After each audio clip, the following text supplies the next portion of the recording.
Hi, good morning. Today, we're breaking down the century-old book that changed detective fiction forever. In an attempt to take a break from you, I found this recommendation for a novel by Agatha Christie, who was referenced in You Season 4, but I don't want to talk about you. Today, I want to talk about The Murder of Roger Ackroyd.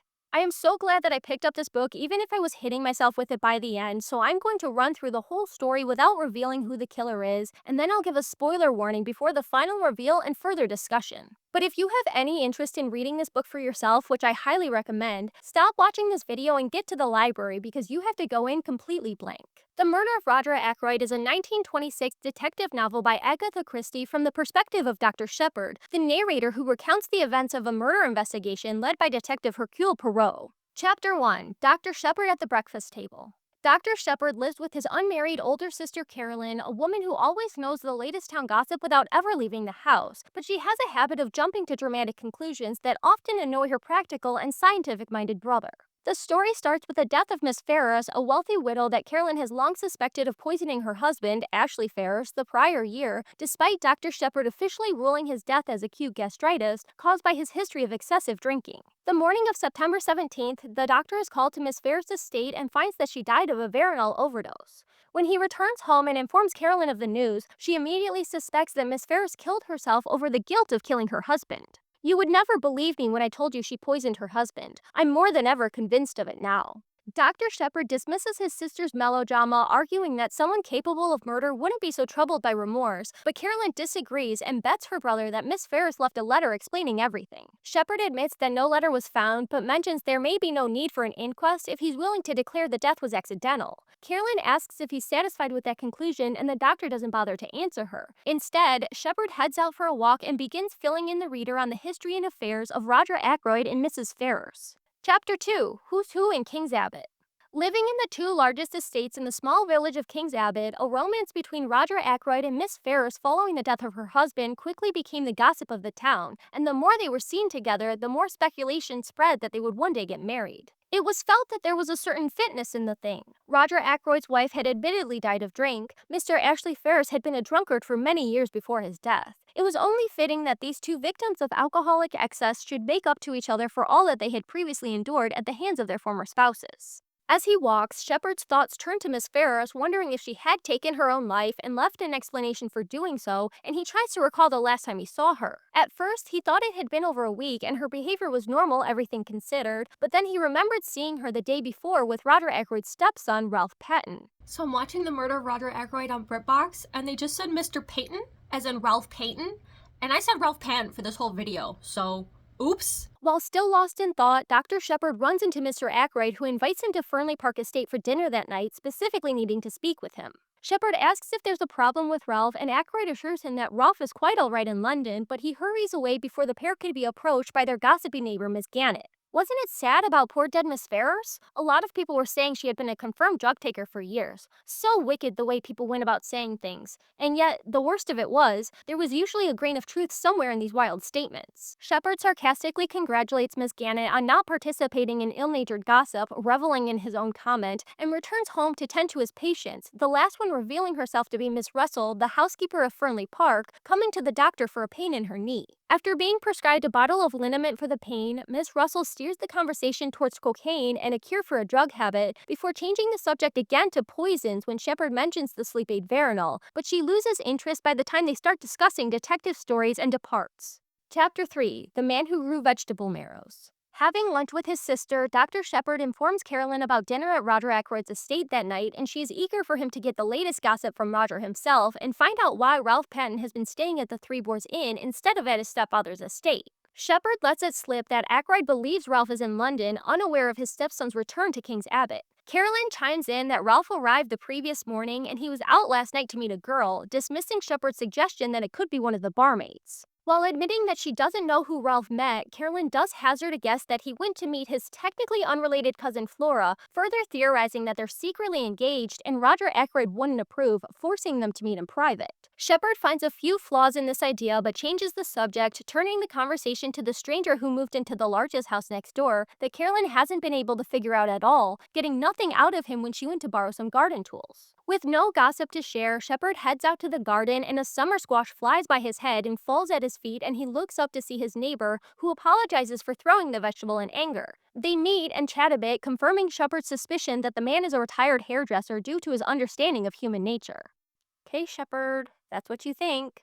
The man asks about a young man who he hasn't seen around before, and Sheppard identifies him as Ralph Paton, explaining that he's the adopted son of Roger Ackroyd, prompting his neighbor to remark that he's known Ackroyd from London when he was working there. He makes the connection that it's the man he saw who's engaged to Miss Flora, Mr. Ackroyd's niece, and Sheppard asks where he heard such a thing, with his neighbor recounting that he heard it from Ackroyd himself, who is quite happy about the matter, having pressured Ralph into it. Carolyn calls Sheppard inside and relays that she ran into Ackroyd, who was in a hurry to get away from her and avoid questioning. But she managed to ask about Ralph being in town, and Roger egregiously thought that Carolyn had made a mistake. She continues that he told her of Flora and Ralph's engagement, and Sheppard announces that he's heard of the same news from their neighbor too.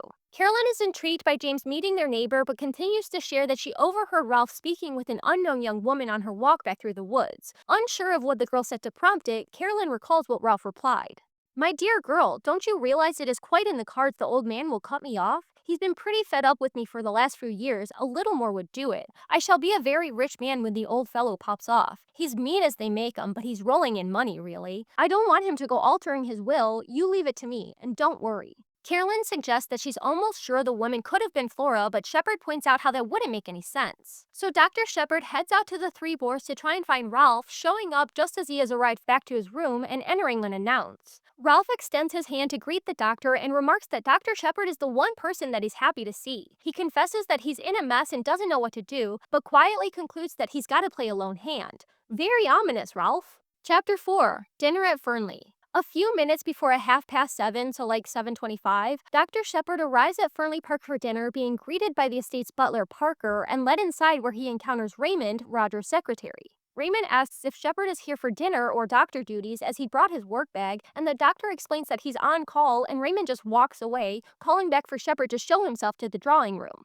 As he turns the door handle, he hears the sound of a window shutting and notes it intuitively. Sheppard enters the room and runs into the housekeeper, noticing Miss Russell's heavy breathing as if she had been running. He asks about her knee, and she says her pain is unchanged before leaving to return to work. Sheppard assesses the room, noticing the windows aren't the type to shut with the sound that he heard, and he finds a silver table of curios, dropping the lid and recognizing it as the sound from before. As he looks over the rare items, he's joined by Flora, who shares the news of her recent engagement before her mother comes in and makes the same announcement. How many times are we going to hear about Flora's engagement? I think we get it. Major Hector Blunt meets the others in the drawing room before they all head to dinner, where Roger is clearly preoccupied and he doesn't eat anything before ushering Sheppard off to his study to speak in private. Ackroyd tells the doctor of a pain that's returned, and he sends Parker to retrieve Sheppard's bag and instructs Sheppard to close and lock the window. Once he's satisfied that he's obscured the real purpose of their meeting from the butler, Ackroyd confesses to Sheppard that he believes Miss Ferris killed herself, as she confided in him that she poisoned her husband, which somebody knows and has been using to blackmail her. Oh yeah, somebody does know that. I know somebody who knows that. Sheppard asks him who the man was, remembering Miss Ferris and Ralph speaking the day before, and Roger admits that she wouldn't tell him the name, but insisted he do nothing for 24 hours and he would hear from her, although he never thought she meant to kill herself. My God, I swear to you, Sheppard, that it never entered my head what she meant to do. Suicide, and I drove her to it. No, I said. Don't take an exaggerated view of things. The responsibility for her death doesn't lie at your door. Roger decides if no word comes from the deceased, he'll leave it as it is, and Sheppard insists that she left no note, but Roger remains convinced Miss Ferris chose suicide intentionally to send him a message and ensure the truth would come out. As Sheppard starts to question what should happen if word does come, Parker enters the study to deliver the evening's mail. Roger recognizes a letter from Miss Ferris, confirming with Sheppard that he secured the window shut, and rips it open to begin reading aloud before going quiet as the letter is about to name the blackmailer.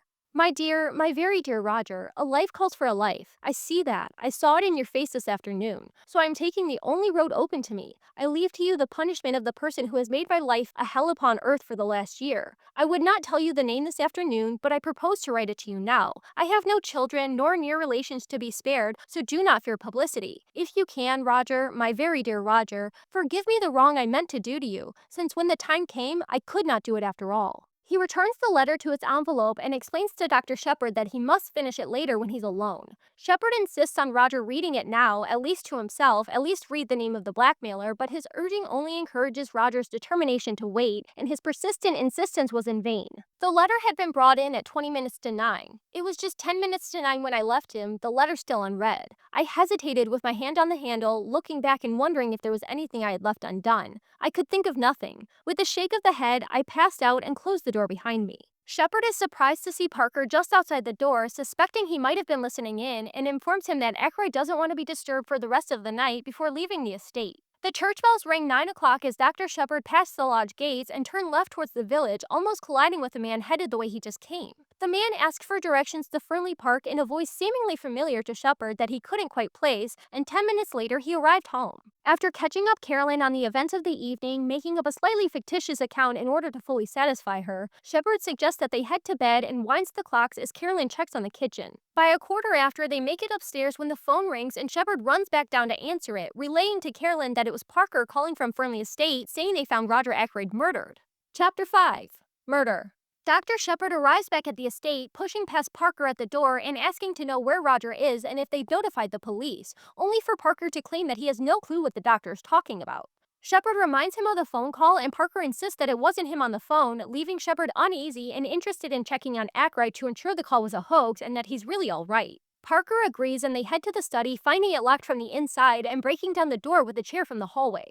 They find Ackroyd sitting in the chair just as Sheppard had left him. His head was slumped over and sticking out of his neck was the shiny metalwork of a dagger. Parker exclaims and reaches to remove the weapon, but Sheppard warns him against touching the handle and sends him to call the police and inform Major Blunt and Roger's secretary, Raymond. Sheppard waits for their return, taking care not to disturb the body, and the others appear, shocked at the sight of the murdered Ackroyd. Blunt reaches to retrieve the dagger just as Parker did before him, and Sheppard warns again not to move or tamper with the body. Guys, it's a crime scene. Can we not touch things, please? Raymond composes himself in the hallway and joins the others in the room, wondering if somebody had entered through the window and killed Ackroyd during a botched robbery, suggesting that it couldn't have been suicide, and the doctor agrees that Roger would not have been able to stab himself in such a way. They look around for signs of burglary, finding just a few letters on the floor where Mr. Ackroyd had dropped them earlier in the night. Sheppard sees the envelope of Miss Ferris's letter has disappeared, but the inspector and constable arrive before he can say anything. The inspector questions who found the body, and Sheppard explains the situation of the telephone call from Parker that he insists he never sent. He continues to estimate Mr. Ackroyd has been dead at least half an hour. The inspector considers the door being locked from the inside and asks about the window, which Sheppard recounts he bolted closed earlier in the night, but pulling back the curtains reveals the open window, assuming it to be the murderer's way in based on the muddy shoe prints nearby.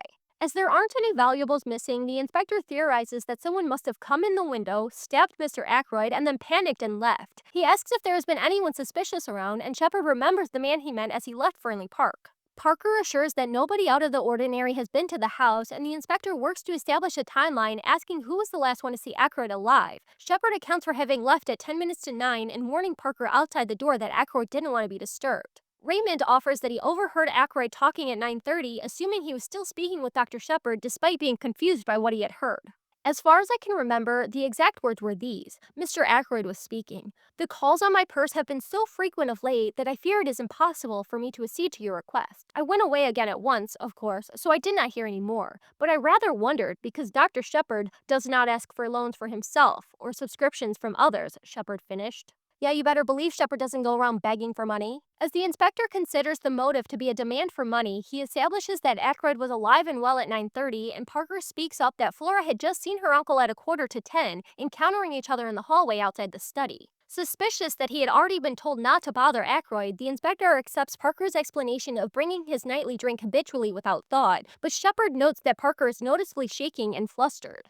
The men leave the study and the inspector interviews Flora in the billiards room. She claims she came out of the study at 9:45 after saying goodnight to her uncle, although she can't entirely confirm the time and admits it might have been later. Questioning continues and she recalls to the inspector, I went in and said, "Good night, Uncle. I'm going to bed now. I'm tired tonight." He gave a sort of grunt and I went over and kissed him and he said something about my looking nice in the frock I had on, and then he told me to run away as he was busy, so I went. Did he ask specifically not to be disturbed? Oh yes, I forgot. He said, "Tell Parker I don't want anything more tonight and that he's not to disturb me." I met Parker just outside the door and gave him Uncle's message. Flora questions what has been stolen, but Hector Blunt delivers the news that Roger Ackroyd is dead, causing Flora to faint and leaving Major Blunt and Dr. Sheppard to carry her upstairs. Yeah, I think if I accidentally just told everyone I was the last one to see my uncle alive, I would probably faint too. Chapter 6 The Tunisian Dagger. Sheppard returns downstairs to join the inspector as he finishes questioning the servants. Inspector Davis leads Sheppard back to the study to ask him a few things, locking the hallway door behind him to avoid any eavesdroppers. The inspector asks Sheppard about the matter of blackmail, and though Parker's story of blackmail indicates he must have been listening through the keyhole, Inspector Davis's suspicions of Parker encourage Dr. Sheppard to inform him of the events of the evening as they've been relayed so far. The inspector notes the missing letter as a motive for the murder, and Ackroyd's suggestion that the blackmailer was part of his household, leading Sheppard to question if he thinks Parker is a suspect. While Parker was caught listening at the door and turned away by Flora, Inspector Davis theorizes that he returned to kill Roger and escape out the window. Sheppard admits that Ackroyd intended to read the letter as he left, and upon finding out that the blackmailer was Parker, he would have brought him in to confront him in the study. As Mr. Ackroyd was heard speaking at 9:30, the inspector considers Roger was delayed by a visitor arriving just as Sheppard left, with Flora following right after that. Sheppard questions him on the telephone call, and Davis assures they'll find the source of the call, suspecting it will lead to Parker, but insisting they will leave him in the dark so as not to alarm him and keep up appearances by focusing their investigation on the suspicious stranger. He stood and inspected the murder weapon before retrieving it carefully and noting the sharpness of the edge. Sheppard examined the body and concluded the cause of death was a blow from a right-handed man standing behind him, likely unexpected. Ackroyd would have died instantaneously without knowing who his attacker was. The inspector notes the soft step of Butler's and remarks on the lack of mystery, calling for Sheppard to notice on the handle of the dagger, fingerprints. I do not see why I should be supposed to be totally devoid of intelligence. After all, I read detective stories and the newspapers and am a man of quite average ability. If there had been toe marks on the dagger, now, that would have been a quite different thing. I would have then registered any amount of surprise and awe. I think the inspector was annoyed with me for declining to get thrilled. The pair return to the billiards room where the inspector asks Raymond about the dagger, which he identifies as a curio gifted to Ackroyd by Major Blunt. The secretary says the dagger is normally stored in the silver table in the drawing room, prompting Sheppard to exclaim and explain apologetically that he heard the silver table closing when he arrived for dinner. He suggests the dagger might have been in place when he inspected the table but doesn't remember, and confirms that he passed Miss Russell when he was entering the room. Inspector Davis summons the housekeeper Miss Russell to ask about the table. She recalls checking on the flowers and closing the lid as she passed by. The inspector moves on, establishing that the silver table was accessible through an open window, and says he'll return with the chief constable in the morning. As Raymond and Sheppard follow out of the room, they see the inspector taking fingerprints from Parker, and Raymond hands Sheppard a card to offer their fingerprints as well. Sheppard returns home to reluctantly relay the events of the evening to Carolyn. She had hot cocoa waiting for me, and whilst I drank it, she extracted the whole history of the evening from me. I said nothing of the blackmail business, but contented myself with giving her the facts of the murder. Sheppard tells Carolyn the police suspect Parker, and she calls fiddlesticks before they head to bed. Chapter 7 I Learn My Neighbor's Profession. The next morning, after the doctor makes his rounds, he returns home to find Flora Ackroyd seeking his company to ask his neighbor, the retired Detective Hecule Poirot, for his help investigating the murder. Sheppard tries to dissuade her from pulling his neighbor out of retirement for the case, but Flora fears the inspector suspects Ralph, believing Sheppard thought the same, citing his visit to Ralph at the Three Boars the night before. Revealing that she didn't know Ralph was in town, Flora continues to share that he's already left, apparently leaving at 9 the prior night and never coming back. As the inspector had been asking for Ralph at the Three Boars, Sheppard realizes he no longer suspects Parker and agrees to accompany her to consult the detective. Already aware of Roger Ackroyd's murder, Detective Poirot accepts Flora's request to investigate so long as she agrees to accept his findings. If I go into this, you must understand one thing clearly. I shall go through with it to the end. The good dog, he does not leave the scent, remember. You may wish that, after all, you had left it to the local police. I want the truth, said Flora, looking him straight in the eyes. All of the truth? All of the truth. Then I accept, said the little man quietly, and I hope you will not regret those words. Now, tell me the circumstances. Dr. Sheppard relays to Poirot a careful narrative of all the facts he's shared so far, and further outlines his stop at the Three Boars after dinner, having realized he might be the only one who knew Ralph was in town and thought someone should inform him of his father's death. Poirot suggests Sheppard may have been trying to rule out Ralph as a suspect by confirming if he had been home all night, but Sheppard declines, and the detective recognizes his lack of trust. They send Flora home, and together, Dr. Sheppard and Detective Poirot visit the inspector at the police station, where Poirot flatters his way into assisting with the case. Inspector Raglan shares that they've ruled out Parker's suspicious behavior, and Sheppard hints at the fingerprints, hearing that none of the gathered prints seem to match. Poirot brings up Ralph, and Sheppard asks what they have on him. The inspector recounts that he was last seen near Fernly Park around 9:30 and had 2 pairs of identical boots with him, which leads them to the estate. While the inspector compares the shoes to the footprints outside, Poirot and co head to the study where the detective assesses the room. He spots the same pattern on the windowsill as the bottom of Ralph's shoes and questions if Sheppard remembers the state of the fire when they discovered Roger's body, but he can't recall. Poirot realizes he needs to ask the man responsible for noticing these things and calls in Parker, who recounts that the fire was almost out, the curtains were drawn, the electric light was on, and the chair in the corner was moved further into the room. Parker recalls it was moved back when he arrived with the police, but denies moving it himself. Sheppard suggests that Raymond or Blunt could have moved it and questions its importance, Poirot admitting that it's unimportant, which makes it so interesting. Sheppard questions Poirot to understand his methods, asking the significance of the fire, and the detective explains that it could indicate if Ackroyd opened the window himself to cool the room or allowed somebody to enter through it. Poirot directs his attention to the identity of the visitor overheard with Ackroyd at 9:30 and learns from the colonel that the telephone call to Dr. Sheppard came from a public telephone at King's Abbot train station. He confirms they'll be making inquiries at the station, but Sheppard knows how fruitless that will ultimately be. King's Abbot is a mere village, but its station happens to be an important junction. Most of the big expresses stop there. It has 2 or 3 public telephone boxes, and at that time of night, 3 local trains come in close upon each other to catch the connection with the express for the north, which comes in at 10:19 and leaves at 10:23. The whole place is in a bustle, and the chances of one particular person being noticed telephoning or getting into the express are very small indeed. Cool, you're into trains, we get it, guy. The colonel questions why someone would make the phone call, and Poirot insists that there's a motive to be uncovered and returns to Sheppard's run-in with a suspicious stranger, wondering if Mr. Ackroyd had met with any strangers during the week. Poirot summons Raymond and Parker and asks the former if he moved the chair the night of the murder. No, indeed I didn't. I don't even remember that it was in that position, but it must have been if you say so. Anyway, someone else must have moved it back to its proper place. Have they destroyed a clue in doing so? Too bad. Dude, Raymond, calm down. Tone down the attitude, bud. Poirot moves on and asks if Mr. Ackroyd has received any visitors in the last week. Raymond admits that he can't remember anyone, and Parker reminds him of a salesman arranging Roger's purchase of a dictaphone to record dictation for Raymond's later transcription, but Raymond brushes this off as Ackroyd didn't decide to buy. The account of the salesman doesn't match Sheppard's recollection of the suspicious stranger, and the staff are dismissed as Poirot finishes his appraisal of the room. He moves to the drawing room to assess the silver table that once stored the dagger, and Sheppard demonstrates for him the sound of dropping the lid. But maybe we don't need to keep doing that. Maybe we don't need to keep dropping the lid to make the sound. The inspector meets up with the pair and suggests the case is as simple as a nice young man gone wrong. The detective questions the inspector's method, so he lays out the facts as he sees them, listing suspect alibis. Major Blunt and Mr. Raymond were together in the billiard room where Mrs. Ackroyd was watching their match before heading to bed at 9:55. Flora was confirmed to head upstairs after Parker saw her outside of her uncle's study before he then went to the butler's pantry, which was confirmed by Miss Russell, who was upstairs speaking with the housemaid before meeting him in the pantry. The rest of the staff were busy in the servants' hall except for the parlormaid Ursula Bourne, who didn't arrive in the hall until 9:55. The inspector notes the only suspicious servant is Parker, but Poirot dismisses the suggestion. "I am quite sure that Parker did not do the murder," Poirot added gravely. "So is my sister," I struck in, "and she is usually right." Nobody paid any attention to my interpolation.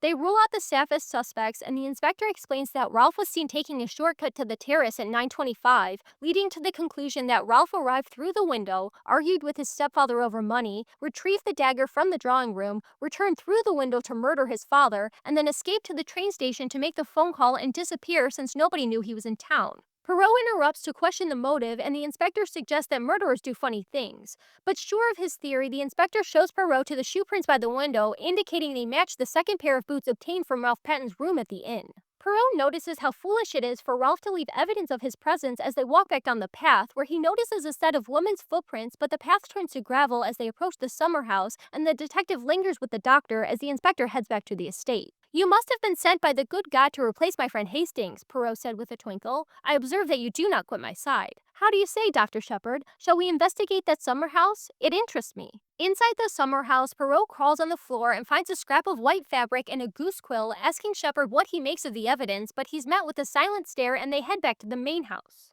Chapter 9. The Goldfish Pond. Poirot admires the property and questions who will inherit it. His words gave me almost a shock. It is an odd thing, but until that moment, the question of inheritance had never come into my head. Poirot watched me keenly. "It is a new idea to you, that," he said at last. "You had not thought of it before, huh?"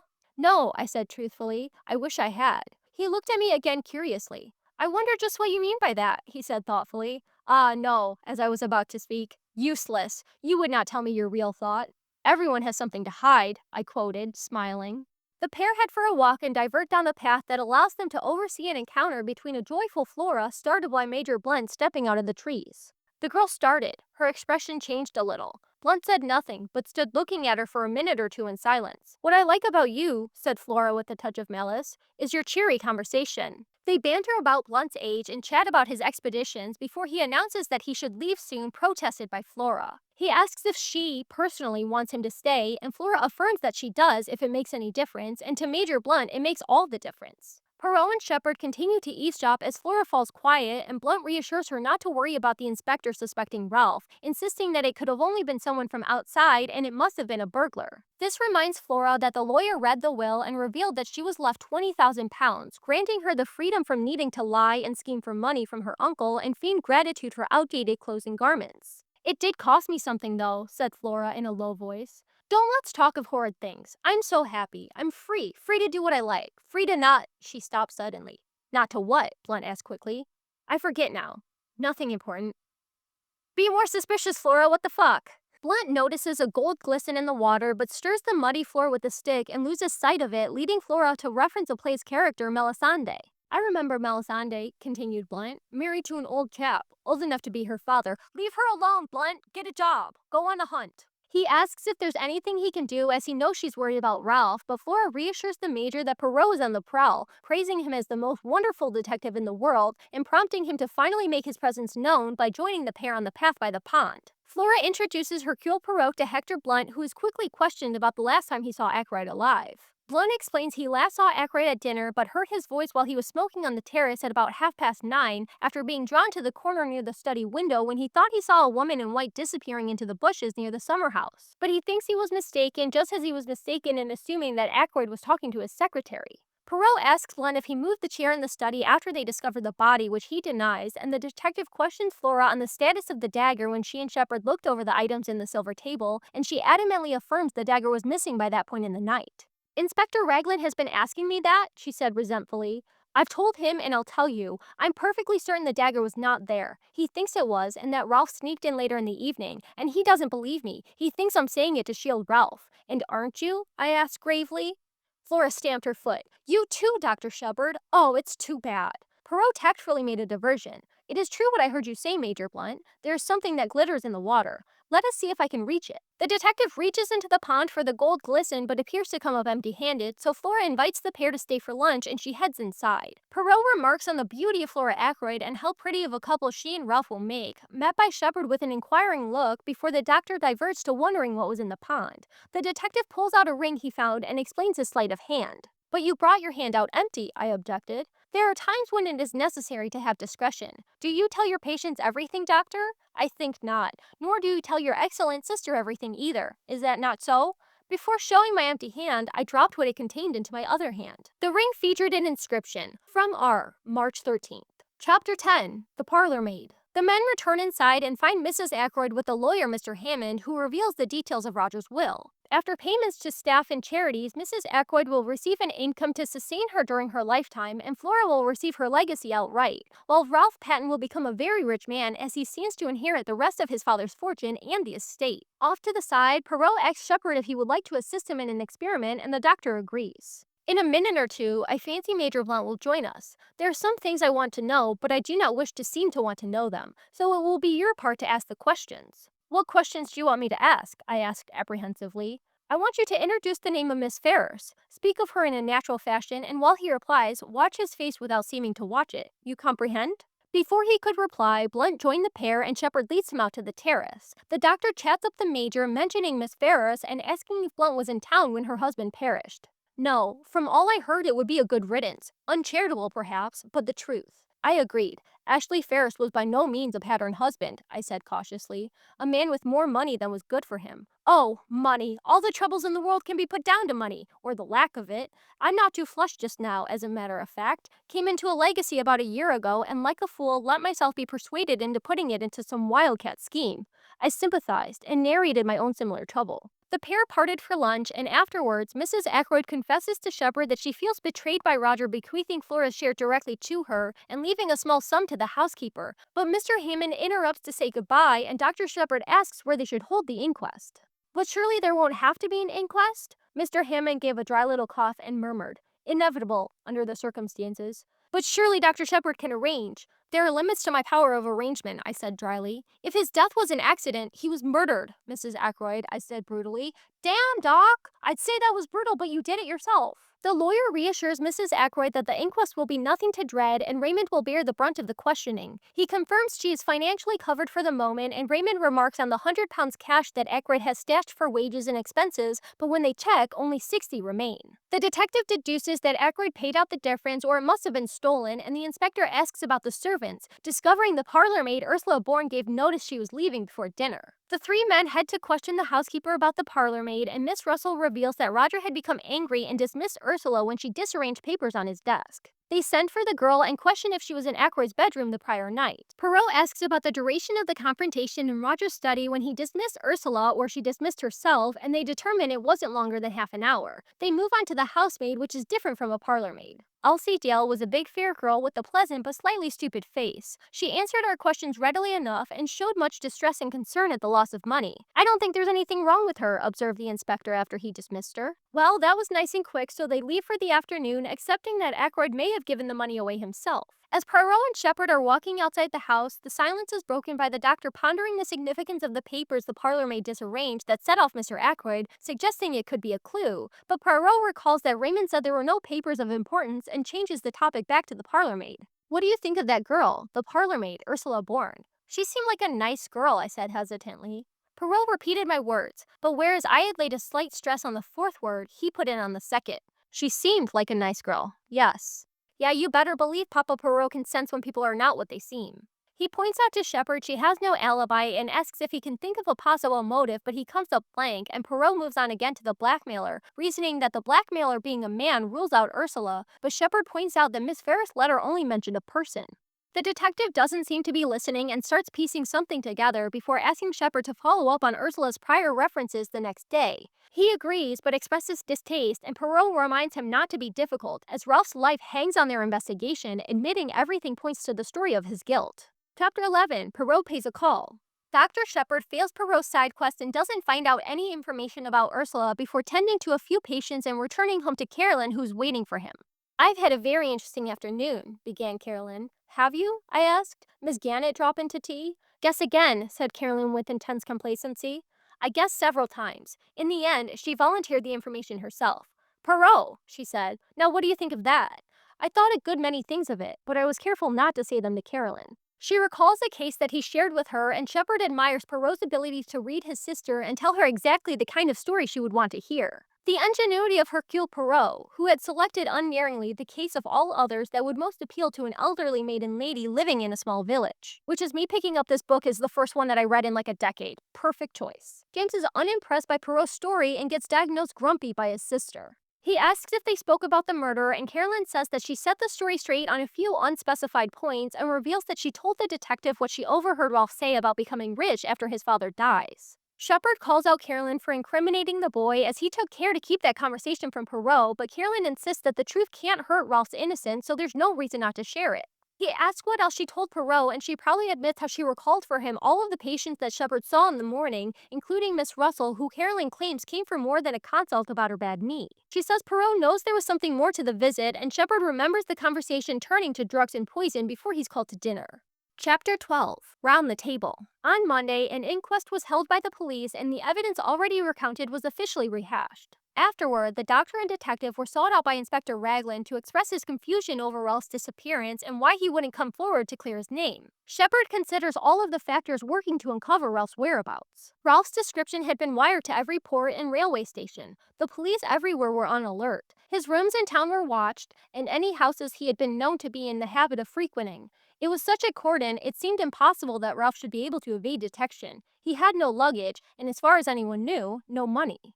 So it sounds like sooner or later they're going to find Ralph and the truth will come out. For now, the inspector revisits the possibility of a clue in the phone call from the train station, but Poirot suggests it could be a trick to throw them off the scent. That might just possibly be the point of the telephone message. I do not know, but I will tell you this. I believe that when we find the explanation of that telephone call, we shall find the explanation of the murder.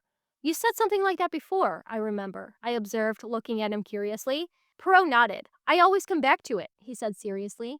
Sheppard declares the clue irrelevant, and Inspector Raglan seconds the suggestion, pivoting to the prints retrieved from the dagger as a better clue to consider. But Poirot warns the fingerprints are a dead end, eventually suggesting they could even belong to Ackroyd himself, and the murderer simply wore gloves and faked the fingerprints after the deed was done to make a confusing case even more confusing.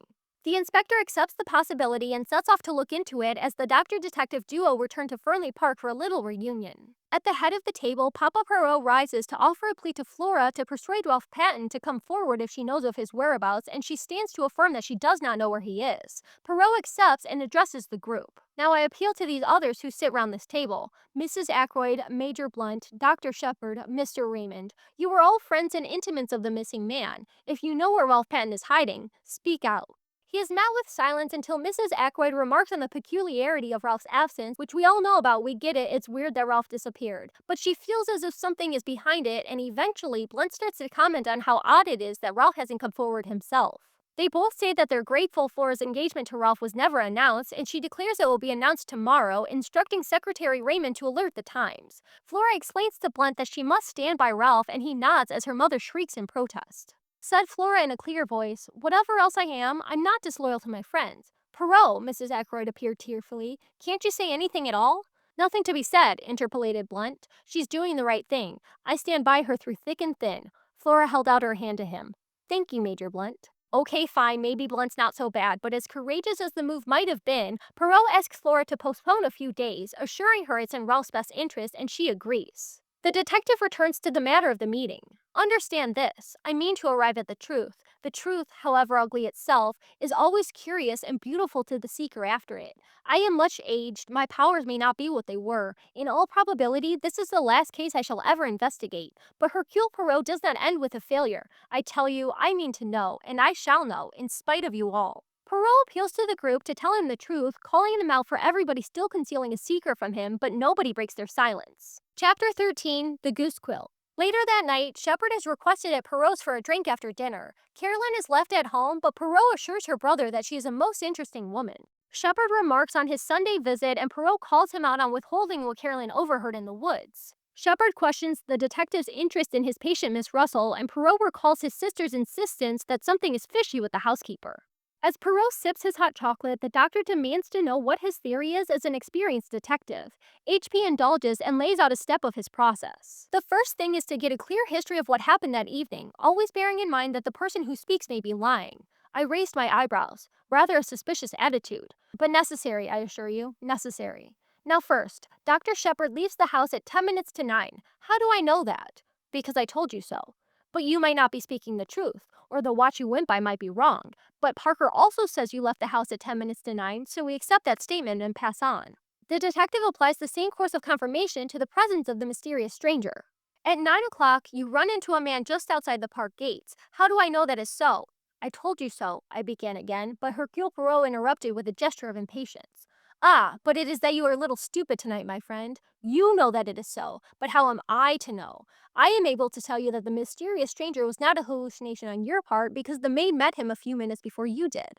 He explains that the stranger asking for directions to Fernly Park from both the doctor and maid indicates there was no secrecy about it.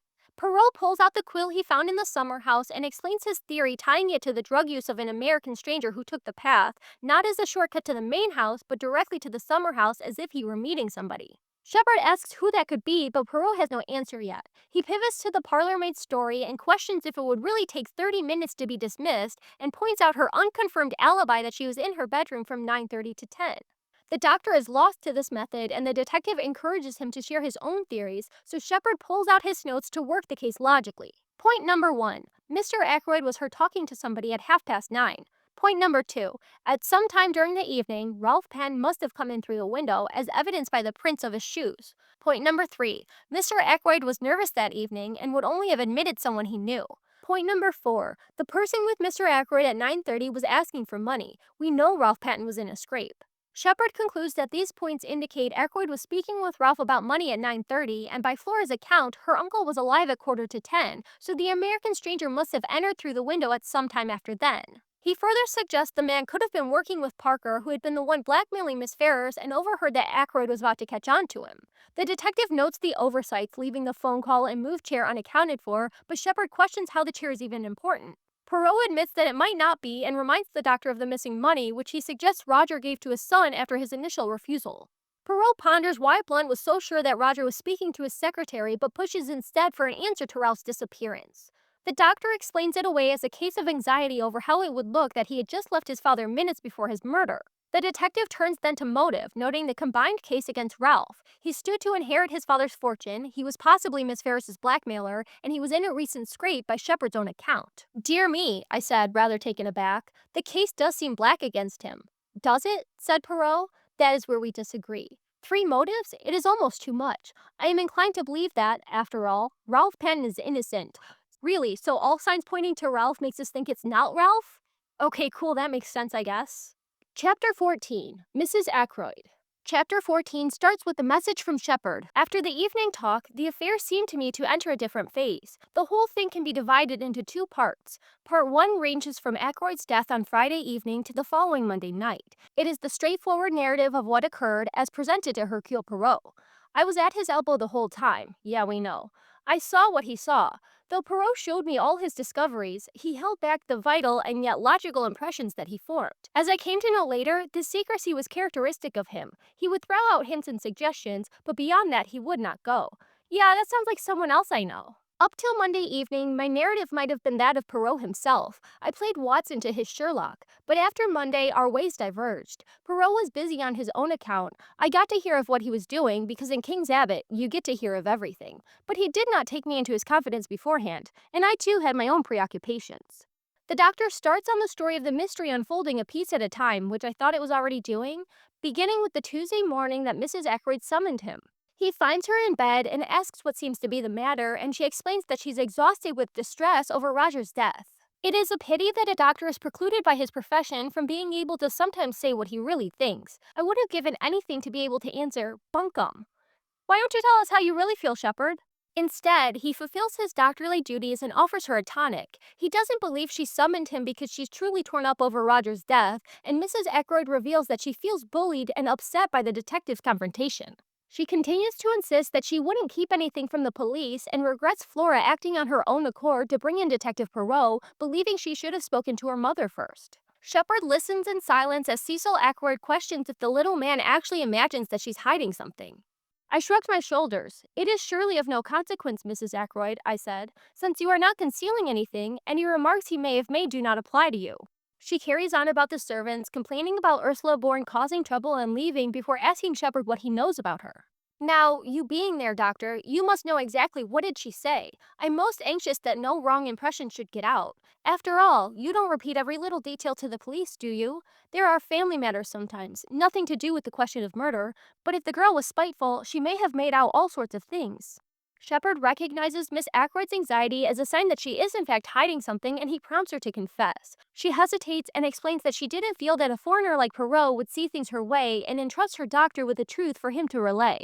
It turns out that she is in debt, which is pretty predictable. She racked up a bunch of bills and kept them secret from Roger, further omitting that information from the investigation to avoid being seen as suspect. She confesses that she searched Roger's desk to sneak a peek at his will, the real culprit in the disarranged papers, but found nothing as Ursula entered the study and startled her. It's ironic that Mrs. Ackroyd remains critical of Ursula for seeming spiteful despite being the cause of her dismissal, but she asks Sheppard to talk to the detective for her. He presses, asking if she's told him everything, and her hesitation prompts the doc to ask if she was the one who left the silver table open. She admits that she was looking for any valuable curios when she was startled by footsteps and fled the room as she heard Parker greet the doctor at the front door. Sheppard realizes that it must have been Miss Russell entering the room, and he assures Miss Ackroyd that he can explain her secret to Poirot, and then questions Ursula in the hallway on his way out. How is it, I asked, that you told us that Ackroyd sent for you on Friday to this study? I hear now that it was you who asked to speak to him? For a minute, the girl's eyes dropped before mine, then she spoke. I meant to leave in any case, she said uncertainly. I said no more. She opened the front door for me. Sheppard turns to leave and Ursula catches him, asking quietly if there has been any news about Ralph. She was looking at me with appealing eyes. Does no one know where he is? She asked. Do you? I said sharply. No, indeed, I know nothing, but anyone who was a friend to him would tell him this. He ought to come back. The doctor waited for the girl to say more, and she surprised him by changing the subject to the time of the murder. When do they think the murder was done? Just before 10 o'clock? That is the idea, I said, between 9:45 and the hour. Not earlier? Not before 9:45? That's out of the question, I said. Miss Ackroyd saw her uncle alive at 9:45. She turned away. Her whole figure seemed to drop. Sheppard returns home and Carolyn recounts to him her visit with Poirot, proudly announcing that she's helping with the case. The doctor feels uneasy over the news, believing his sister is nosy enough and shouldn't have her detective instincts encouraged. She reveals that she was tasked with finding out if Ralph Paton's boots were brown or black, and Dr. Sheppard is baffled at the possible significance. Carolyn sets off to the task, and when she sits down with her brother for lunch, she declares the detective was wrong in guessing that the boots were brown, as Ralph's boots retrieved from the 3 boars were actually black. And do you know what that means? Yeah, no, I don't either. But neither does Sheppard, so at least we're all in the dark together, right? Chapter 15. Geoffrey Raymond. After lunch, the doctor visits some patients and returns home to find that he just missed Raymond, who stopped by looking for the detective. I tried to make him wait, said Carolyn, but he said he would call back in half an hour and went away down to the village. A great pity, because Poirot came in practically the minute after he left. Came in here? No, to his own house. How do you know? The side window, said Carolyn briefly. Because of course Carolyn was watching out the windows. Same girl, same. Carolyn asks Sheppard if he's going to the detectives to find out what the man wanted, but the doctor insists that he isn't as nosy as his sister. Curiosity is not my besetting sin, I remarked coldly. I can exist comfortably without knowing exactly what my neighbors are doing and thinking. Stuff and nonsense, James, said my sister. You want to know just as much as I do. You're not so honest, that's all. You always have to pretend. Yeah, Carolyn, call him out. He's just as nosy as we are. Sheppard leaves to sit in his study until Carolyn brings him some jelly to deliver to the detective right now, and the parlormaid can't be spared because she's busy with something else, obviously, so the doctor accepts. Very well, I said, rising, but if I take the beastly thing, I shall just leave it at the door. As he reaches the door, Carolyn suggests that Sheppard tell Poirot about the color of the boots if he should happen to see him. I wanted dreadfully to understand the enigma of the boots. When the old lady opened the door to me, I found myself asking if Monsieur Poirot was in, quite automatically. Huh, so much for leaving the jelly at the door, Mr. Not-Curious Doctor. The detective greets him and Sheppard delivers the jelly along with the news of Mrs. Ackroyd's secret dead and her search for valuables in the silver table. Poirot accepts the explanation as it confirms Miss Russell's account of closing the lid, but questions her real reason for being in the room. The pair suspect that she went out to meet somebody, and after a pause, Sheppard informs the detective about the black boots. I watched him closely as I gave the message, and I fancied that I saw a momentary flicker of discomposure. If so, it passed almost immediately. Ah, said Poirot regretfully, that is a pity. He entered into no explanations, but at once started a new subject of conversation. The detective asks the doctor about his conversation with Miss Russell the morning of Roger's murder, and he reveals that they spoke about poisons and drug takers. Poirot asks if they spoke specifically about cocaine and suspects the topic arose from Miss Russell reading an article on drug smuggling in that morning's paper. But before Sheppard can understand the connection, Raymond arrives to make his confession.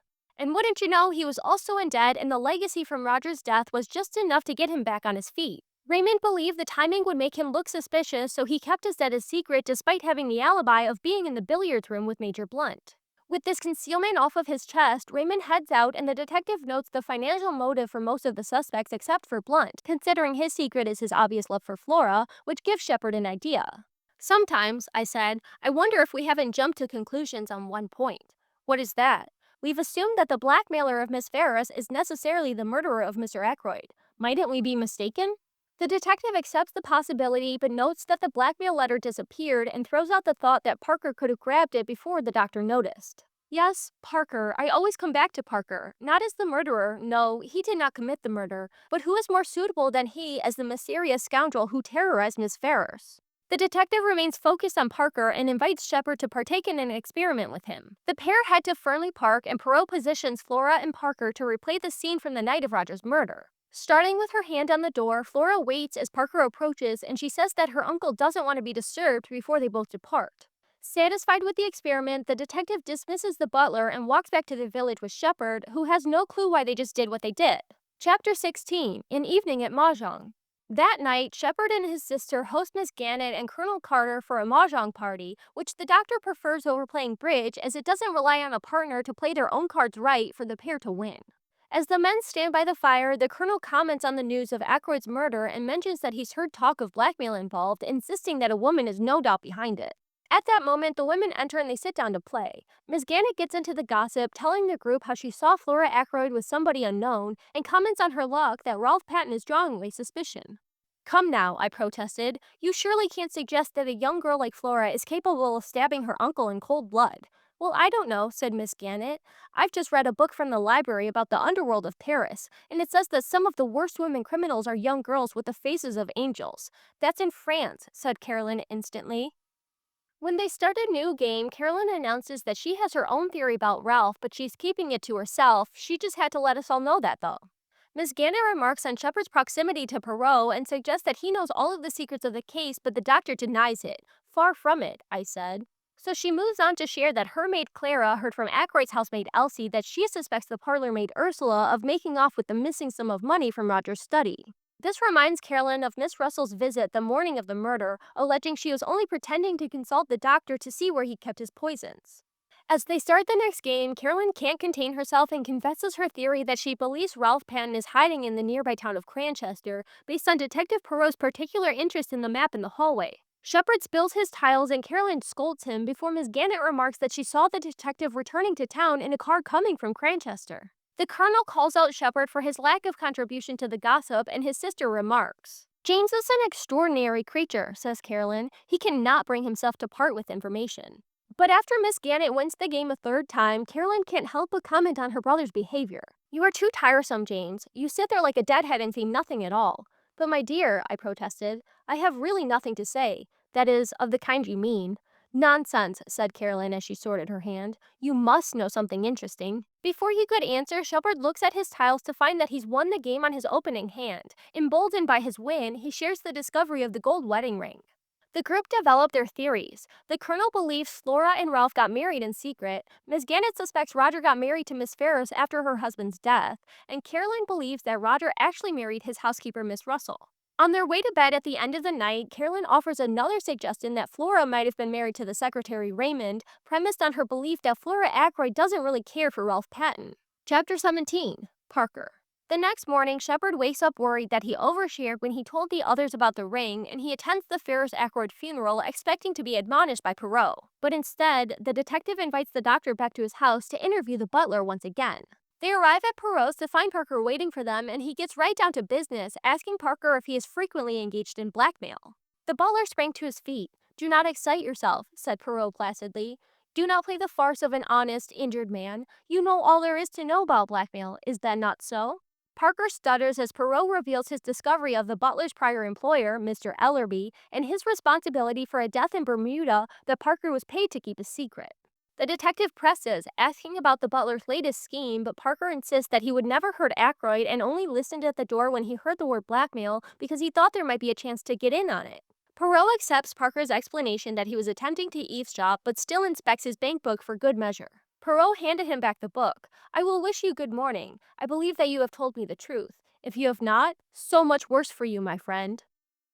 The detective grabs his coat and takes the doctor to visit the lawyer Mr. Hammond, where he asks Sheppard to recount the conversation with Roger the night of the murder. When Sheppard finishes, the lawyer admits that he suspected something like blackmail might be happening given Miss Ferris' sale of securities in the last year. "I once sounded her on the subject, and she said that she was obliged to support several of her husband's poor relations. I let the matter drop, of course. Until now, I have always imagined that the money was paid to some woman who had had a claim on Ashley Ferrers. I never dreamed that Miss Ferris herself was involved." "And the amount?" asked Poirot.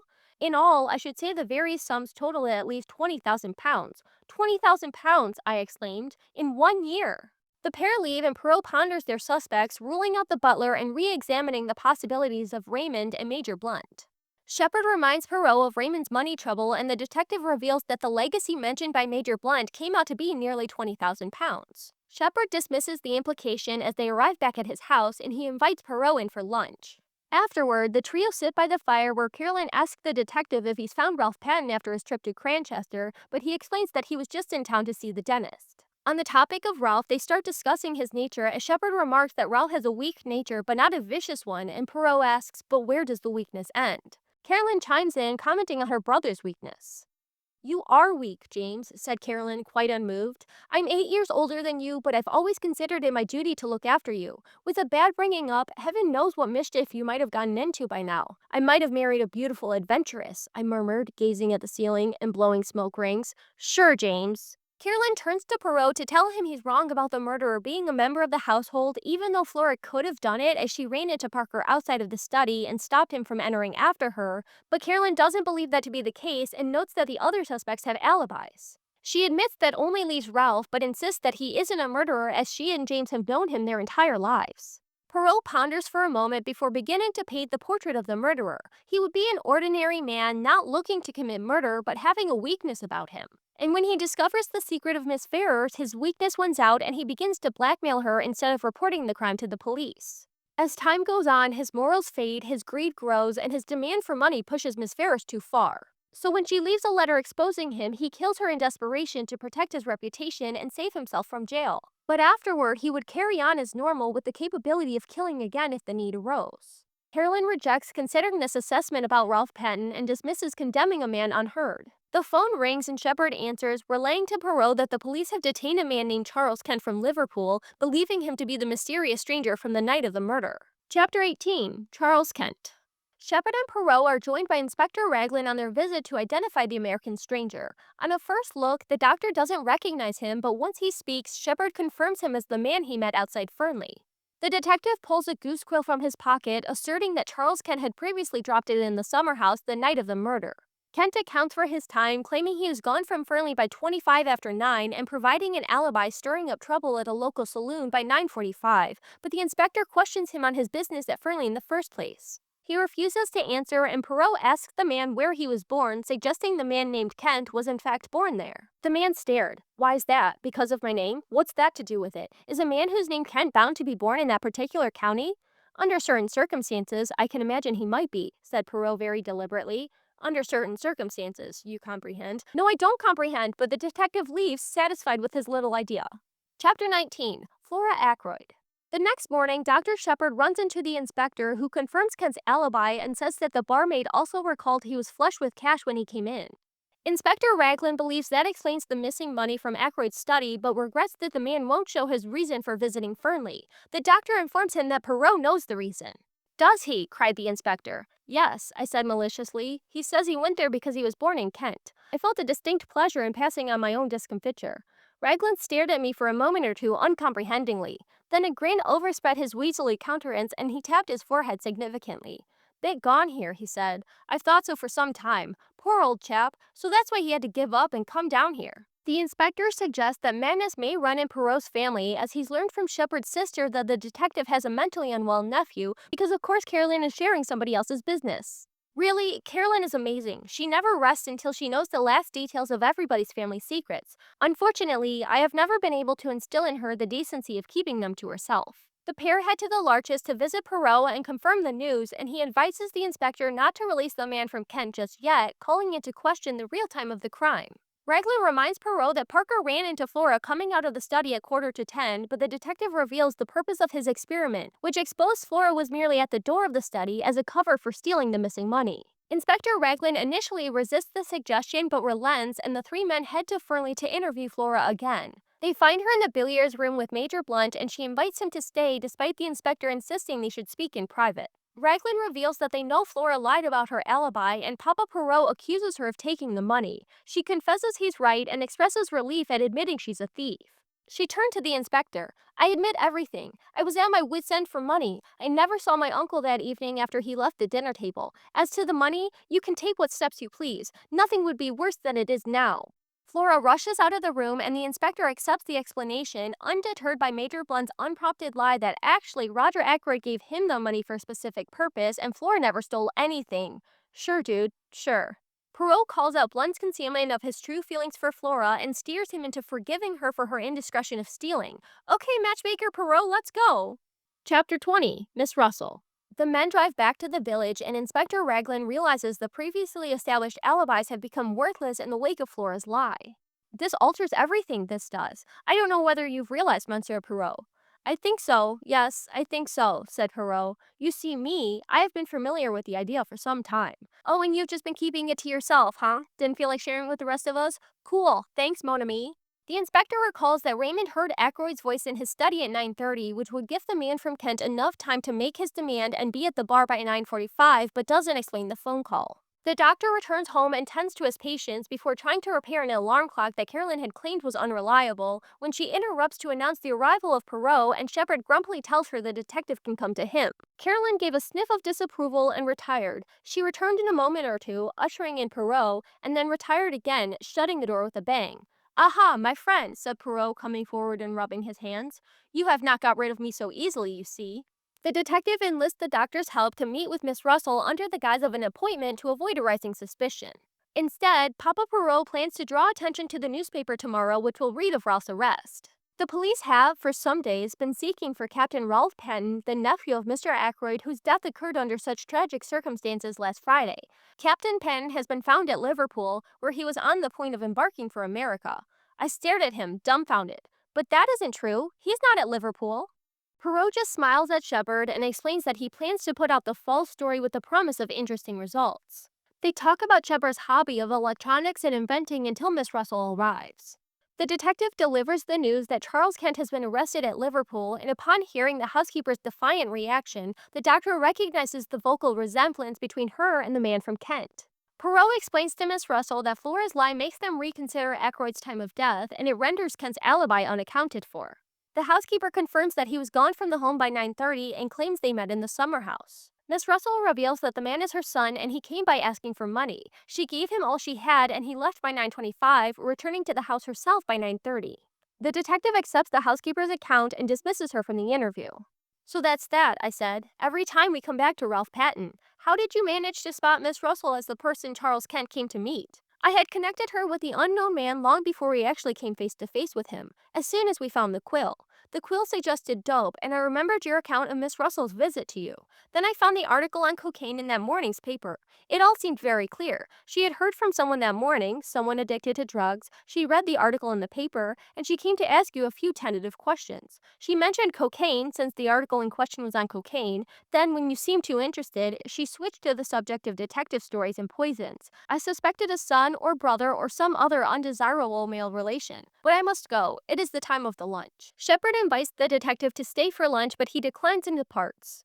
Chapter 21. The paragraph in the paper. Carolyn, of course, had not failed to see Miss Russell come to the surgery door. Of course. The doctor was prepared with an explanation, claiming she came to see him again about her bad knee. But Carolyn believes the appointment was a ruse, stringing the doctor along with an ulterior motive in mind, as she suspects the housekeeper knows more about the murder than she lets on, and she was just using the meeting to get information out of the detective. The next morning, the fake news story ran in the paper announcing Ralph's arrest. Carolyn claims that it's the doctor's responsibility to save Ralph from the death penalty, suggesting he can attest to Ralph's mental unwellness so the boy would be institutionalized for his crime. Carolyn continues to share that Poirot had a visitor early in the morning who she suspects to be an examiner to detect for evidence of poisoning.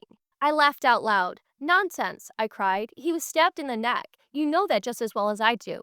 "After death, James," said Carolyn, to make a false clue. "My good woman," I said, "I examined the body and I know what I'm talking about. That wound wasn't inflicted after death. It was the cause of death, and you need make no mistake about it." Carolyn admits that Sheppard may have a medical degree, but he has no imagination. Poirot arrives in the afternoon to pick up the doctor and head to Fernly. He asks Sheppard to organize a meeting of the relevant suspects at the Larches later that night, explaining that it's better to come from him to avoid any questions being asked of the detective. When they reach the estate, Sheppard finds Mrs. Ackroyd, who announces that Flora and Major Blunt are engaged following the news of Ralph's arrest. They didn't waste any time on that, I guess. The doctor informs her of the meeting and leaves to rejoin Poirot, returning home to an overexcited Carolyn who says the parlormaid from Fernly is waiting for them in the dining room. "Ursula Bourne," I murmured, but Poirot went past me with outstretched hands. "No," he said, "that is not quite right, I think. It is not Ursula Bourne, is it, my child? But Ursula Paton, Mrs. Ralph Paton." "What?" I'm fine, I'm not mad at not knowing these things. I don't know why he wouldn't have told us that, but it's okay. He's got a method, right? Poirot's got a method.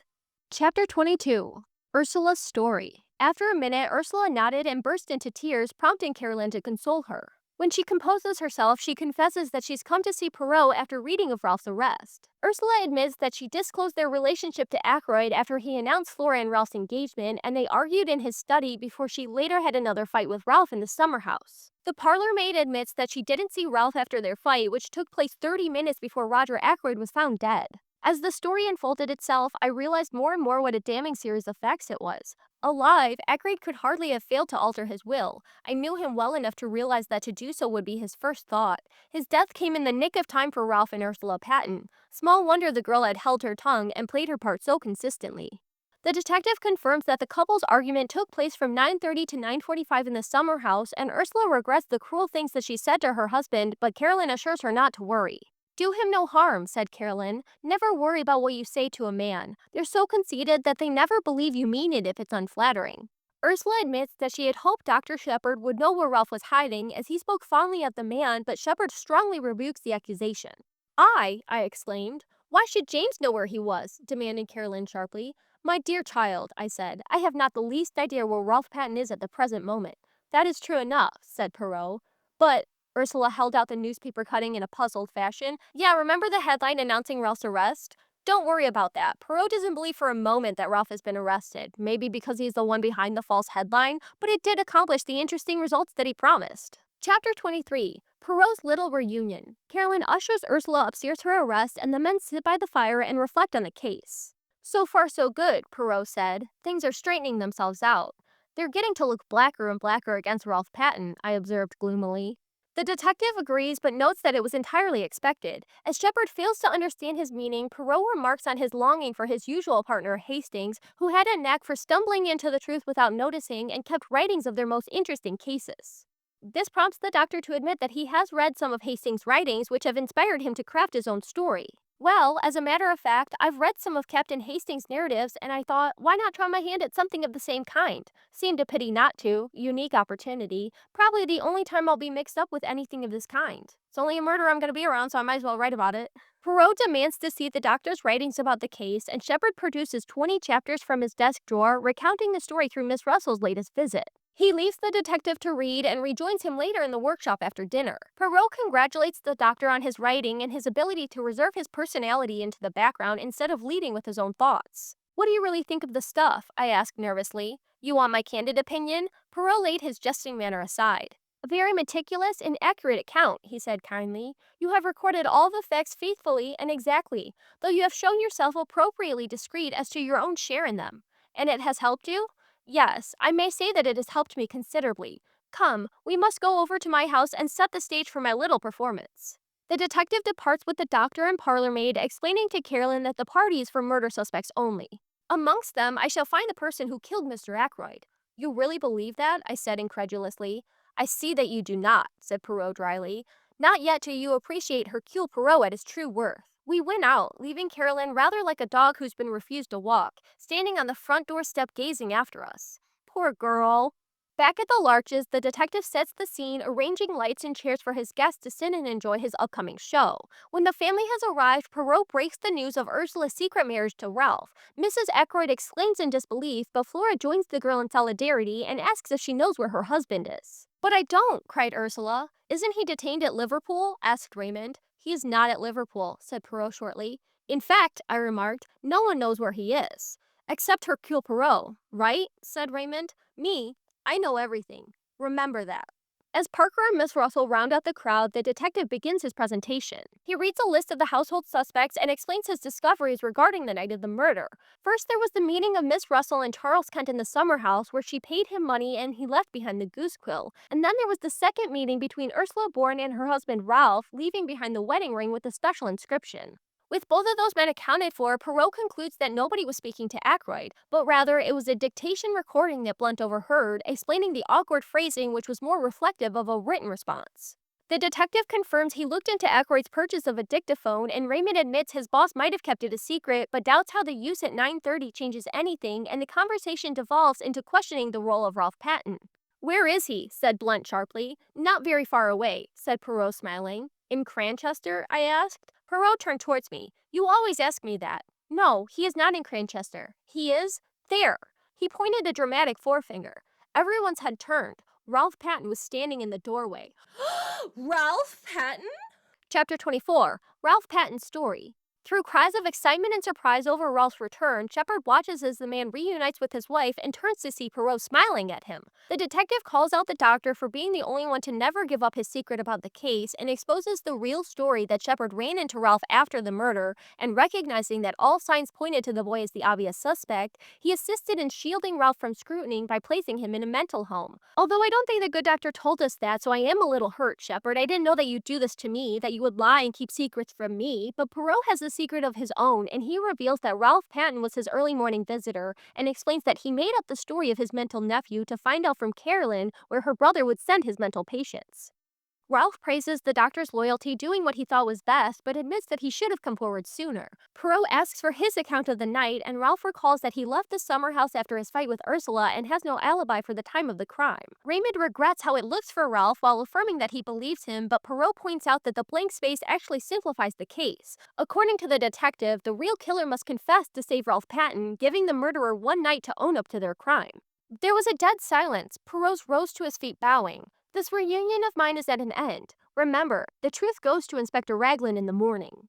Okay, this is your first and only spoiler warning. Chapter 25, The Whole Truth, lays out all of the clues of the case and names the killer at the end. So spoiler warning, spoiler warning, spoiler warning. Are we good? Chapter 25, The Whole Truth. As the guests leave, Poirot gestures for the doctor to stay behind. He asks Sheppard what he thinks of his theory, and the doctor questions why he would warn the killer ahead of time instead of going straight to the police. Poirot prompts him to use his little gray cells, and Sheppard suggests that the detective doesn't actually know who the killer is and merely hopes to draw out a confession. Poirot nodded approvingly. A clever idea, but not the truth. So the doctor considers another angle. I thought perhaps that by making him believe you knew, you might force him out into the open, not necessarily by confession. He might try to silence you as he formerly silenced Mr. Ackroyd before you could act tomorrow morning. A trap with myself as the bait. Merci, mon ami, but I am not sufficiently heroic for that. Sheppard fails to see the purpose of giving the murderer a chance to escape, but Poirot shakes his head and admits there's only one way out, and that way does not lead to freedom. The detective finishes his cigarette and lays out the clues of the case. First is the phone call, which Poirot decided must have been made by an accomplice. I next examined the motive for the call. That was difficult. I could only get at it by judging its result, which was that the murder was discovered that night instead of the following morning. You agree with that? Yes, I admitted. Yes, as you say, Mr. Ackroyd having given orders that he was not to be disturbed, nobody would have been likely to go to the study that night. Poirot claims that the killer set up the phone call to ensure they were around when the body was found to retrieve something left behind at the scene of the crime.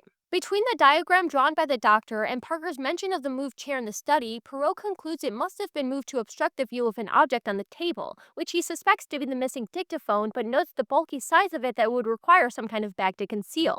You see where I am arriving? The figure of the murderer is taking shape. A person who is on the scene straight away, but who might not have been if the crime had been discovered in the morning. A person carrying a receptacle into which the dictaphone might be fitted. I interrupted. But why remove the dictaphone? What was the point? Sheppard, I was listening to him. Can you shut up? He was telling us the point. Poirot points out the purpose of a dictaphone as a recorder to take dictation for a secretary to play back later and transcribe. You mean, I gasped. Poirot nodded. Yes, I mean that. At 9:30, Mr. Ackroyd was already dead. It was the dictaphone speaking, not the man. The doctor suggests that means the murderer was in the room at 9:30, but Poirot considers the possibility of something like a time lock or alarm clock set up to trigger the dictaphone to go off later. The detective then addresses the evidence of the boot prints, recognizing that Ralph had a second pair and realizing they must have been taken from him at the inn to create the incriminating footprints on the ledge. Finally, Poirot lays out his last point that the killer must have had the opportunity to obtain the dagger from the drawing room, and then he solves the case. Let us recap now that all is clear. A person who was at the Three Boars early that day. A person who knew Ackroyd well enough to know that he had purchased a dictaphone.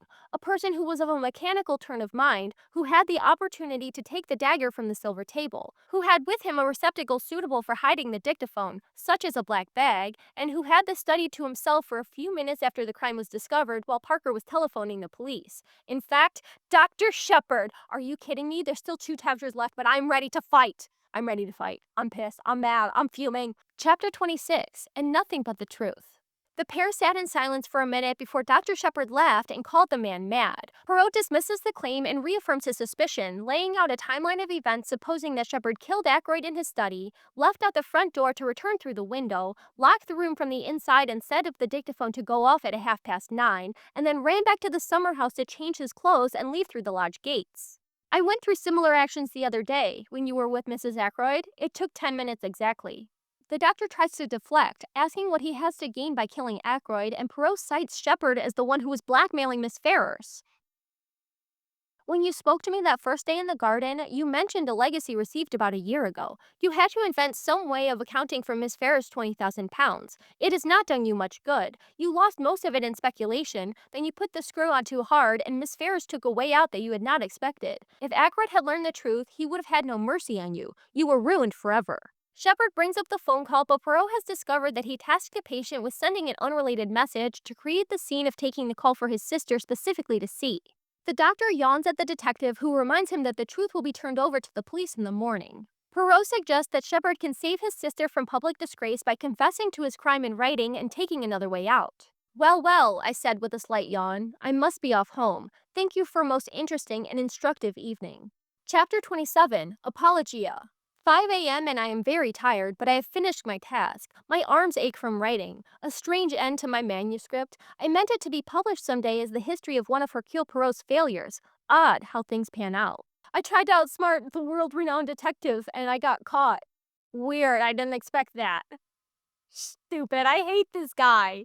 Dr. Sheppard reflects on the premonition of disaster he felt upon seeing Ralph Penn with Miss Ferrars at the start of the story. He admits that he's glad he gave Ackroyd a chance to read the letter, but I don't really see what that counts for. He says that the dagger was an afterthought, believing it would be better to use a weapon that couldn't be traced back to him, ironic in retrospect as Hercule Poirot recognized its retrieval specifically as a clue. I am rather pleased with myself as a writer. What could be neater, for instance, than the following? The letters were brought in at 20 minutes to 9. It was just on 10 minutes to 9 when I left him, the letter still unread. All true, you see, but suppose I had put a row of stars after the first sentence. Would somebody then have wondered exactly what happened in that blank 10 minutes? Okay, first of all, I thought you spent 10 minutes trying to get Ackroyd to read the letter because I wanted to know what the letter said, and second, fuck you, Sheppard, why are you gloating about misleading us? I trusted you. I hesitated with my hand on the door handle, looking back and wondering if there was anything I had left undone. When I looked round the room from the door, I was quite satisfied. Nothing had been left undone. The dictaphone was on the table by the window, timed to go off at 9:30, and the armchair was pulled out so as to hide it from the door. The doctor enthuses over his deception and admits that he was caught by surprise when Flora claimed to have seen her uncle alive. He confesses that his biggest fear was his sister figuring out what he had done, and it was curious how she had spoken of his strain of weakness, but he believes that she will never know the truth as Poirot has given him another way out. When I have finished writing, I shall enclose this whole manuscript in an envelope and address it to Poirot. And then, what shall it be? Veronal? There would be a kind of poetic justice. Not that I take any responsibility for Miss Ferrars' death. It was a direct consequence of her own actions. I feel no pity for her. I have no pity for myself either, so let it be Veronal. But I wish Hercule Poirot had never retired from work and come here to grow vegetable marrows. The end. Okay, cool. So the narrator was the killer the whole time? That's cool and great, and I don't feel deeply betrayed at all. No, I actually really love this ending because here's the thing. I started reading this book after making my Marianne video when I needed a break from Joe and his misleading narrative, and I planned to escape into a little whodunit mystery only to be led right back to you. I dark Joe'd myself. I tried to get away, but wherever I go, there you are. And the worst part is that I knew before starting the story that the narrator was the killer, since I found the title on a post asking for narratives like You and Gone Girl, and the comment said that the reveal was the best part, so I was like, okay, I bet that's where the season 4 twist comes from. And it was. It turns out The Murder of Roger Ackroyd from 1926 is like the novel to surprise readers with the twist of an unreliable narrator in detective fiction, which was apparently controversial at the time. Readers felt that the twist betrayed the doctrine of fair play, where the reader has a fair shot at figuring out the mystery for themselves with the clues provided. It was also suggested that the story broke a rule set by Agatha Christie's own detective club, which stated that the detective must not be the killer, but it was the narrator who was guilty, and that's different, so it's okay. Personally, I loved the twist because I went in critical and suspicious of Sheppard and still managed to be misled by his story. Wait, did I actually Bronte myself? I started this book and immediately sensed a similarity between Sheppard and Joe, with the former confirming my suspicion that something was up, when Roger expressed his remorse over Miss Ferrars' apparent suicide, and Sheppard said, no, don't take an exaggerated view of things. The responsibility for her death doesn't lie at your door.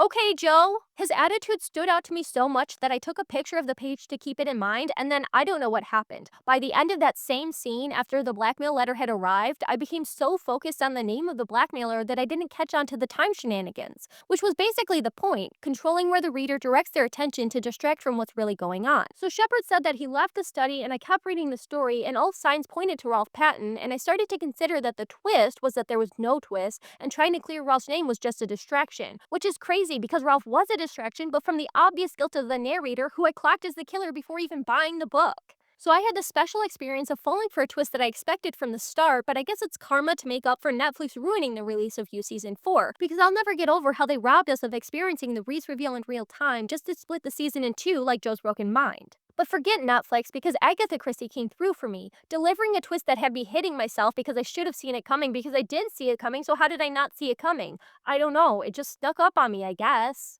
Kind of like Poirot's suspicion snuck up on Sheppard, who had hoped to write the story of the detective's greatest failure, only to end up illuminating his very own imminent exposure. When Sheppard brags about how he deceived the reader with his writing, I realized I would get to reread everything in a new light, and I love that. That's my shit. If you give me a whole thing, I'm gonna look at it and be like, okay, what are the different parts of this? How do they fit together, and how do they serve the story? That kind of reflection and analysis is so fun for me to kind of reverse engineer how an unreliable narrator managed to manipulate their audience. In The Murder of Roger Ackroyd, Dr. Sheppard keeps his secrets to himself and just doesn't write about them. He doesn't outright lie in his narration, but he omits information and leaves parts of the story off the page so that the reader is left in the dark. Like when he visits Ralph Paton and leads the reader to believe that the boy's last words were about going at a lone hand, which would suggest a specific mental state prior to the murder, but it's later revealed that Ralph actually confessed his situation to Sheppard, who proceeded to steal his boots in order to frame him. And later that night, the truth is that Sheppard ran into Ralph after discovering the murdered Ackroyd, but he doesn't disclose that to the reader and claims that he got home very late when he was really hiding Ralph away. Joe does something like this when he catches Marianne and finds that he can't spin the story, so he simply blocks her out. It's like the ultimate omission. But at the same time, what is said can be just as misleading as the secrets that Sheppard keeps, and there are instances when he does lie, but only in quotes speaking directly to other characters. Like how Sheppard recounts the message of the phone call to his sister Carolyn. Even though the words on the page are untrue, Sheppard isn't necessarily lying to the reader, but to his own sister, and then accurately recounting the scene as it played out. Tricks! He's got tricks. It happens again when Ursula mentions Sheppard's close relationship with Ralph right in front of Detective Poirot, putting the doctor on the defensive. Sheppard denies knowing where Ralph is, and he might be skirting the line between being technically truthful and lying outright to other characters to later transcribe his canon. In his attempt to control that canon through the narrative of his story, Sheppard tags along to the investigation and sticks close to Poirot to undermine suspicion and ensure his clues are found to cause confusion. But as Sheppard keeps his cards close to his chest and plays up the ordinary dullness of his character, Detective Poirot clearly catches on and starts using Sheppard's tactics against him along with some of his own. He tells Sheppard to ask Blunt about Ashley Ferris and observe his reaction, as Poirot probably just did the same, mentioning Mrs. Ferris and noticing Sheppard's eagerness turn to apprehension. Sheppard is unaware that Poirot suspects him until the end, when the detective finally confronts him with the truth and an ultimatum, and the doctor decides to end his life to save his sister Carolyn from scandal, because he knows his arrest would lead to the further exposure of his blackmail plot that drove a woman to suicide. Sheppard accepts his reality, understanding there is no other way out and his story will end on the last page, so he kills himself as a final act of control. James believes it's a poetic end to overdose on Veronal, just as he drove the poor Miss Ferris to do, and authors the end of his own story. He feels no remorse, and his only regret is that Hercule Poirot ever came out of retirement. But he didn't make you blackmail that lady and then kill her boyfriend. You did that. Funny enough, Detective Poirot remarks that this case will be his last as he's tired of the lies and wants to live a quaint little life, but his inability to resist the puzzle and need for justice pull him back into the fray, and solving the Ackroyd case encourages Poirot to continue detecting another day. And yeah, I get that, because this was the first book that I picked up in a really long time, and it literally got me reading again. I have only read Agatha Christie so far, but it's a start, and I encourage everyone to make this the year that they read more before they try and ban all the good books. So yeah, homework time. Go and read this story knowing that Sheppard is the killer, and pay special attention to the things that he says that contradict the facts of the case or cast doubt on what you know to be true about his character. I think The Murder of Roger Ackroyd is a great book to analyze and practice recognizing the tactics used by an unreliable narrator to build the skills to interpret the truth of a situation that's otherwise obscured by the self-serving propaganda of the narrator. And isn't it funny how I said I was going to decenter Joe and talk about a book, and then I brought up the show right away just to dismiss it, knowing I was going to circle back to it in the end? It turns out I was the unreliable narrator all along. Ha ha ha ha ha! Roger Ackroyd. I need the book in my hands, don't I? I want to talk about the murder of Roger Ackroyd. That's the way I brought up my Beck video. I brought up my Beck book like, so, you know, as much as I say the word murder, I don't think I say it very well.